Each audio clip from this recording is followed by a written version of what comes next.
And this is Biz Brief here on TV3 with me, Michael Obodu. Before I bring you the big one, we'll turn our attention now to the currency and the commodities market and bring you updates. Well, the dollar currently will be bought from you at 10 cedis 96 pesos, sold to you at 10 cedis 97 pesos. The pound will be bought from you at 14 cedis 41 pesos, sold to you at 14 cedis 42 pesos. The euro, on the other hand, will be bought from you at 12 cedis 74 pesos. And sold to you at 12 cedis 75 pesos. But we guided that these figures will be much higher at a Forex bureau near you. The price of crude oil is at $64.33 per barrel. It's down by 0.09%. The price of gold is at $4,067 per ounce. It's down by 0.37%. Cocoa also is at $5,377 per ton. The price is down by 1.47%. Interesting developments across the board where we are seeing price declines on all key major commodities. But then this is Biz Brief here on TV3. Quickly, we'll take you around the world now in 60 seconds.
Now to the big one. The Acting Commissioner General of the Ghana Revenue Authority, Anthony Kwesi Sapong, is defending government's decision to scrap the COVID-19 levy and review VAT downward in the 2026 budget. Speaking at KPMG's post-budget forum, he said easing some tax handles will improve compliance, broaden the tax net, and ultimately help GRA raise more revenue for national development. You will notice that in the 2026 budget, the minister announced a bold initiative of reforming VAT. And VAT is actually consumption tax. The more we consume, the more taxes that we pay. But today in Ghana, the effective tax rate stands at 21.9. So that in itself inhibits consumption.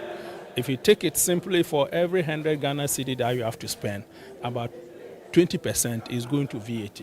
So that slows down consumption. What we believe is that by bringing down the rate, is going to afford consumers the opportunity to spend more, and that in itself will generate more revenue. And we've done the assessment, and as you might have seen in the budget statement, the minister talked about a tax neutral effect. That will mean that the reduction in itself, which is good for consumers and Ghanaians, putting about 6 billion to them, in itself will not impact overall revenue generation. We've also been careful to ensure that businesses can claim back the portion of VAT which was cost to them, about 6% of it. That in itself also is going to improve cost reduction, will improve profit, and the profit itself will now be subject to income tax. Meanwhile, the Association of Ghana Industries, AGI, has welcomed the announcement by government to review some tax handles in the 2026 budget. Speaking at the KPMG post-budget dialogue, the association says the move will lead to reduction in the cost of goods and services in the country. Well, the tax reforms are good, and it's a good beginning. The cost of production is likely to go down by removing some of these taxes. And then also the cascading effect has also been eliminated. So in the not near term, we will see prices coming down, and then VAT also being reduced means that the consumer has more money to spend. So if the consumers are spending more, then automatically industry has to produce more to meet that demand. So we think in the long run, it will be beneficial to the whole economy and the citizens. In a related development, the International Monetary Fund, IMF, is warning that Ghana remains far below its tax potential compared to its peers in sub-Saharan Africa and the rest of the world. In a new report on tax expenditures across the region, the fund says the tax gap, the difference between what countries collect and what they could collect, exceeds 5 percentage points of GDP in nearly a third of African economies. The IMF attributes the shortfall to structural issues, including informality, weak public sector efficiency, and corruption. The IMF believes rolling back costly and poor targeted tax exemptions could help countries like Ghana close this gap, especially as external financing continues to tighten. In its new report on tax expenditure in sub-Saharan Africa, the fund reviews that many countries in the region are losing more than 5 percentage points of GDP because they are unable to collect what they should. The IMF says differences in economic development, high levels of informality, trade partners, and persistent corruption continues to undermine tax systems across the continent. It also notes that sub-Saharan Africa's overall tax potential remains significantly low than other regions of the world, reflecting deep-seated structural challenges. According to the fund, scaling back expensive and often poorly targeted tax exemptions could help narrow the tax gap and improve efficiency to national tax system. The report shows that although revenue mobilization in the region improved between 2000 and 2019, it has slowed in recent years, falling to an average of 14% of GDP after the pandemic. Ghana currently has a tax-to-GDP ratio of about 13%, the minimum level required to support sustained growth and development. Now, the Food and Beverages Association of Ghana, FABAG, has issued a strong warning to the government, highlighting the alarming and unchecked rise of smuggling activities in the country's rice and sugar markets. According to the association, legitimate importers and local producers are being pushed to the brink of collapse as massive volumes of untaxed rice and sugar flood the Ghanaian market. FABAG states that the primary driver of smuggling is the significant duty differential between Ghana and its neighboring countries, which provides strong financial incentives for traders to evade official channels. The association reveals that illegal trade through Aflau and Elubu has heightened. It fears this could collapse the formal food sector and local rice production. Smugglers have in recent times intensified their activities, most especially rice and sugar smugglers. Indeed, the Ghanaian market currently is overtaken by the activities of these illicit traders. Legal traders, businesses are unable to sell their products, and this is hampering a lot of activities in the marketplace.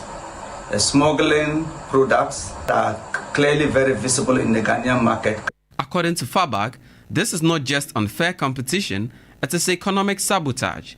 The association noted while its members pay taxes and create jobs, the state is losing millions of cedis daily because of negligence. Executive Chairman of FABAG, Reverend John Awuni, is demanding immediate action, urging government to dismantle these cartels. The borders are very porous. Border officials appear to have compromised, and these good people are finding it very easy to bring the goods through Lomé into Accra. When they do that, they are able to save massive amounts of money. About 50% of the tax that they would have paid at the Tema port to the government is clearly saved. And they clearly have an advantage over legitimate businesses that route their goods through the Tema port. And that'll be all for Biz Brief here on TV3. For more business stories, please check out our website. It's 3news.com/business. Later tonight at 6 p.m., we'll bring you Business Focus. I am Michael Obodu. Thank you for watching. As always, please stay safe. Up next is News in Brief.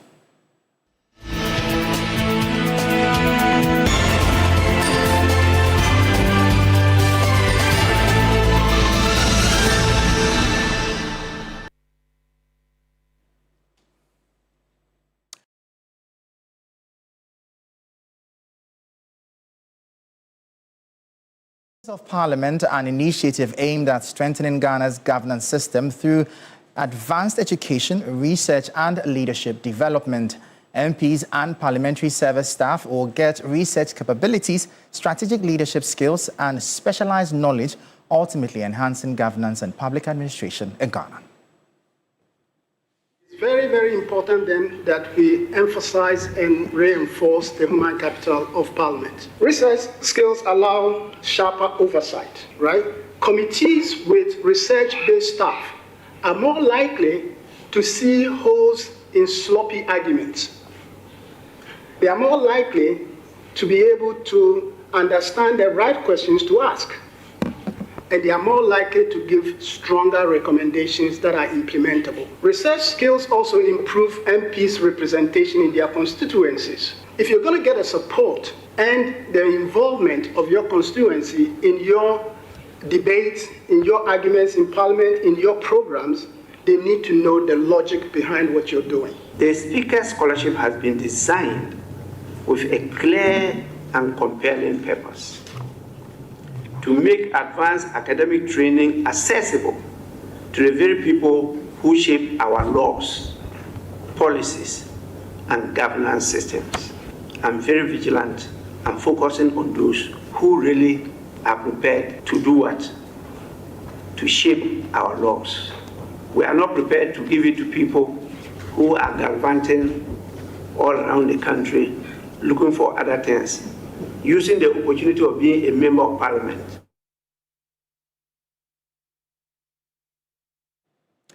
And that'll be all for News in Brief. My name is Michael Obodu. We'll cross over now to the Jubilee House, where the Chief Justice is currently being sworn in. Stay tuned. Council of State, Honorable Chief of Staff, the Secretary to the President, Honorable Attorney General and Minister for Justice, Majority Leader and members of Parliament here present, Ministers of State, the Inspector General of Police, and other heads of security agencies here present.